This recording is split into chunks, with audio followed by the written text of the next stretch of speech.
업종 공략 업앤다운. 오늘은 KTB투자증권 영업부 이성훈 과장과 함께하겠습니다. 어서 오십시오. 네, 안녕하십니까. 자, 오늘 상승이 기대되는 업종부터 화면으로 만나보시겠습니다. 자, 이성훈 과장이 꼽은 상승 전망 섹터는 건설 업종입니다. 내년 외형 성장 기대라고 코멘트해 주셨군요. 자, 사실 건설 업종에 대해서 여러 가지 평가가 있었지만 사실 그동안 지금까지는 좀 긍정적인 것보다는 부정적인 쪽이 좀 더 많았던 것 같은데 일단은 앞으로는 좀 긍정적으로 볼 수 있는 부분도 좀 기대해 볼 수 있다라는 말씀이시군요. 네, 우선 미국 대선이 이제 코앞으로 다가왔는데 우선 이 바이든 후보든 트럼프 대통령이 되든 이 두 후보의 공통적인 그런 공약 중에 하나가 바로 그 대형 인프라 투자거든요. 네. 그런 점에서 봤을 때는 이 건설 업종에 대한 부분, 또 건설 업종뿐만 아니라 이 건설 기계 관련된 인프라 관련 이 종목들 같은 경우에는 어떤 후보가 대통령이 당선이 되든 어떤 그 정책에 대한 수혜주가 될 가능성이 크다라고 좀 판단이 되고 있고요. 그런 점에서 이 건설 업종에 대한 관심이 다시 한번 좀 이 대선 이후에도 뜨거워질 가능성이 크다라고 좀 볼 수 있겠고, 특히 이제 3분기 실적이 거의 대형 건설사들 위주로 마무리되는 시점에서 약간의 그 매출액은 전체적으로 평균적으로 빠진 죽었긴 하지만 영업이익 같은 경우에는 전반적으로 상승한 모습을 좀 보여주면서 우선 그 3분기 시점 선방했다라고 좀 판단이 되고 있고요. 네. 그러기 때문에 이 안정적인 이 3분기 시점 본다고 하더라도 이 내수 쪽, 그러니까 우리나라의 주택 쪽에서의 그런 실적이 많이 좋아졌는데, 여기에 말씀드렸듯이 이제 전 세계적인 어떤 이 대형 인프라 투자가 이어진다고 한다면 우리나라 건설 업체의 내수 플러스 해외 쪽에서의 알파로 어떤 그 방향성 같은 경우엔 우상향 방향성을 찾을 가능성이 굉장히 크지 않을까 이렇게 판단이 됩니다. 특히 이제 내년 같은 경우에는 이 건설사들이 기존의 어떤 주택 그리고 플랜트 쪽에서의 그런 그 실적이 아니라 다른 자체적인 그 사업 구조를 바꾸면서 이 수주에 대한 기대감이 점점 커지는 상황이라고 볼 수 있겠는데, 특히 이제 GS건설 같은 경우에는 대표적인 우리나라 주택 안에서의 건설 부분 쪽에서의 매출을 자랑하고 있지만, 지금 현재는 신사업 또는 분산형 에너지 같은 이 신사업 쪽에서의 매출 부분이 내년부터는 기대가 되지 않나 지금 판단이 되고 있고요. 또 이제 해외 주택 모듈 업체로서의 시장이 확대가 되는 쪽으로 가고 있기 때문에 이 대형 건설사들의 이런 새로운 신사업 쪽에서의 어떤 롤모델이 될 가능성이 좀 있지 않을까 이렇게 좀 판단이 되고 있고, 특히 대우건설 같은 경우에도 개발 사업 쪽에서 장점을 갖고 있는 기업이라고 좀 볼 수 있겠는데, 자체 사업 개발에 어떤 집중적으로 하고 있는 모습이기 때문에 기존의 어떤 대형 건설사들의 그런 모습에서 좀 탈피하는 구조를 보여주고 있지 않나 이렇게 판단이 됩니다. 그리고 건설사들이 최근에 상반기 때까지만 본다고 하더라도 이 코로나 영향으로 연초에 목표했었던 목표치 달성이 약간의 좀 미달한 모습 보여주고 있는데, 하지만 이슈 나왔었죠. 이제 현대건설 같은 경우에도 2조 원, 그리고 삼성 엔지니어링 같은 경우에도 멕시코 쪽에서의 4.5조 원의 어떤 초대형 프로젝트 계약을 체결하는 모습을 본다고 한다면, 이 건설 업체들 같은 경우에는 그동안에 역사적으로 이 저평가 국면에 있던 부분을 탈피할 가능성이 굉장히 좀 크지 않나 이렇게 좀 판단이 되고 있고요. 그러기 때문에 우리나라 국내 주택 쪽에 3분기 실적 본다고 하더라도 코로나 영향에 대해서 거의 영향을 받지 않고 이 국내 주택 쪽에서의 호실적 기록한 걸 본다고 한다면 여러 면으로 봤을 때도 충분히 어떤 나무랄 데 없는 그런 현재 상황이지 않나 이렇게 판단이 됩니다. 네, 그렇군요. 자, 대형 건설사들 3분기 실적 선방한 상황에서 앞으로 뭔가 해외 수주나 이런 부분에서 더욱더 기대감이 모아지는 그런 상황이라는 점, 이런 점들을 좀 주목해 보실 필요가 있겠다라는 의견이셨습니다. 자, 이번에는 피해야 할 섹터는 또 어떤 업종인지 지금 바로 화면으로 만나보겠습니다. 네, 이성훈 과장이 꼽은 피해야 할 섹터는 편의점주입니다. 매출 급감 지켜볼 시점이라고 코멘트해 주셨는데요. 자, 편의점 업계가 매출이 많이 줄었나 보군요. 네, 우선 9월 달에 그 누계 편의점 업체의 그 점장 매출액 본다고 하더라도 이 작년 대비 3.5% 좀 감소한 모습 보여주었는데요.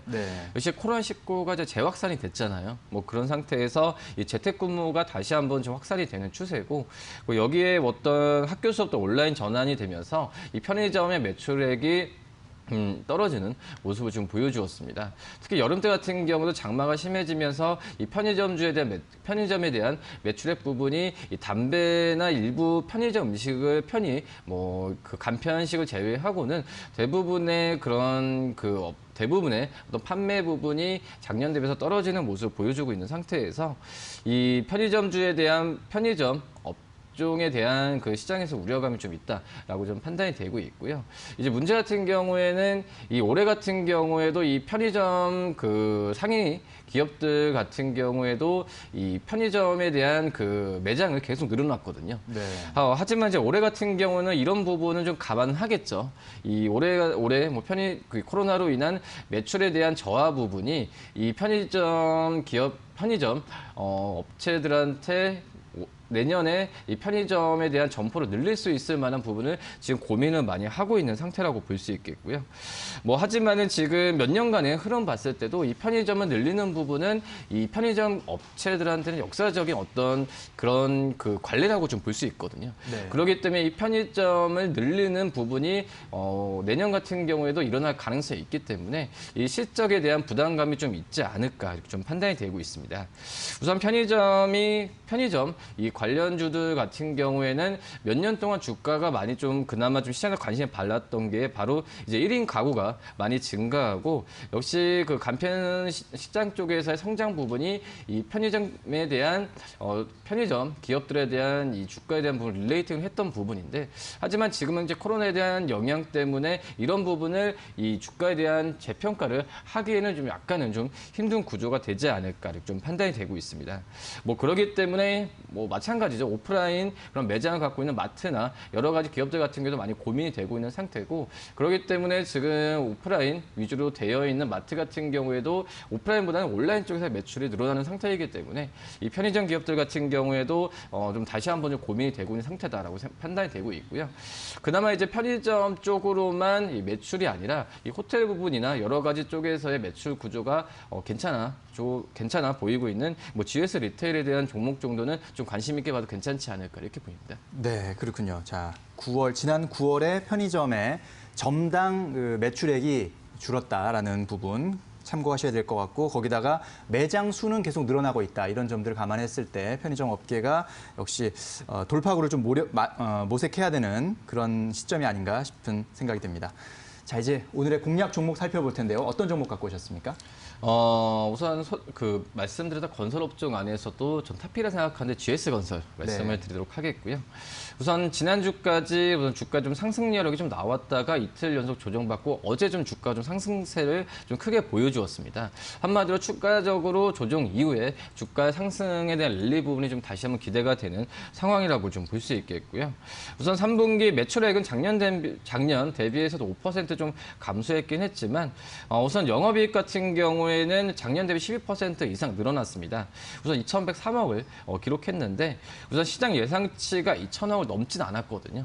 그런 점에서 봤을 때는 영업이익 같은 경우에는 거의 뭐 서프라이즈 수준으로 좀 되지 않았나 좀 생각이 되고 있고 핵심 수익원이라는 부분은 이제 GS건설의 뭐 아시다시피 이 브랜드 가치라고 좀 볼 수 있겠습니다. 특히 이 브랜드 가치로 인해서 건설과 주택 네. 우리나라 안에서의 그 수익성이 뭐 3분기 실적을 본다고 하더라도 높은 수익성이 나오는 상태라고 볼 수 있겠고요. 특히 우리나라 브랜드로 갖고 주택 사업 같은 경우에는 다른 평균적인 건설의 다른 부분보다도 고마진이 나오는 구조이기 때문에 이 GS건설의 마진 구조는 긍정적이다라고 좀 볼 수 있겠고요.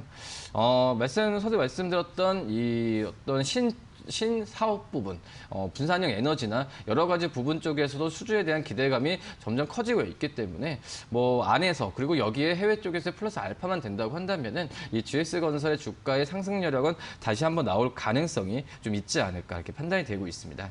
뭐 그렇기 때문에 뭐 건설과 주택 그리고 신사업 쪽에서의 이 GS건설 차지하는 매출 쪽에서의 부분이 계속 커지는 상황으로 GS건설도 나름대로 노력을 많이 하고 있는데 그런 부분의 분명 빛을 내년에는 꼭 발휘하지 않을까 이렇게 판단이 되고 있고요. 어제 27,800원에 끝났는데 목표가는 4만 원 그리고 손절가는 25,000원 말씀드리도록 하겠습니다. 네, 자, 좋은 실적 발표가 나왔고 수익성도 상당히 예상보다 좋아졌다. 이런 부분들에서 GS건설에 대한 좀 관심을 키울 때다라는 의견이셨습니다. 자, 상승 예상 업종으로는 건설 섹터였고요. 하락 예상 업종으로는 편의점 섹터를 꼽아주셨습니다. 저희가 전해드린 투자 정보 잘 활용하시고요. 투자에 대한 판단은 시청자 여러분의 몫이라는 점 다시 한번 말씀드립니다. 네, 이성훈 과장님 오늘 말씀 잘 들었습니다. 감사합니다. 네, 감사합니다.